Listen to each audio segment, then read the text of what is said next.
Passiamo alla cerimonia di premiazione della gara 100 metri stile libero assoluti femmine. Consegna le medaglie il signore Gilberto, Federazione Italiana Cronometristi, e consegna la medaglia di bronzo per il suo terzo posto, third place, bronze medal for South Africa team 57-56, Rebecca Meder.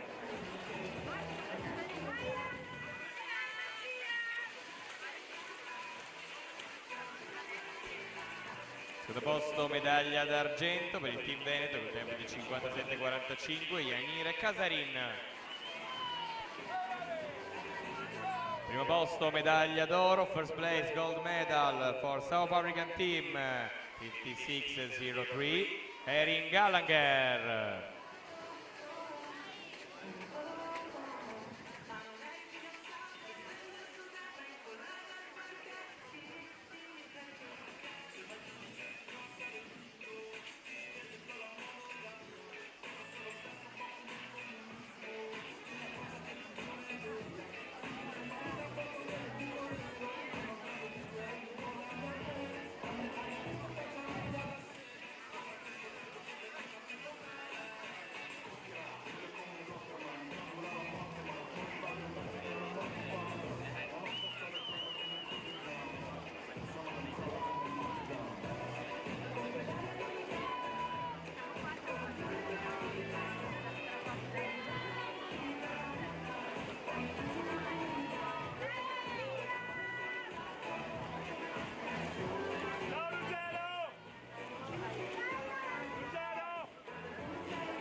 Dalla serie 4 ai blocchi di partenza, in corsia 1 Francesco Esposito, società nuoto Gemonese, 2 Gioele Vazzola, piano nuoto, alla 3 Nicolò Padovan, nuoto mira, 4 Giulio Gavioli, Azzurra Conegliano, 5 Ruggero Pone, Natatorium Treviso, 6 Pietro Margutti, Gesti Sport, alla 7 Riccardo Crosato, Natatorium Treviso, in corsia 8 Davide Alexa, Arca Team.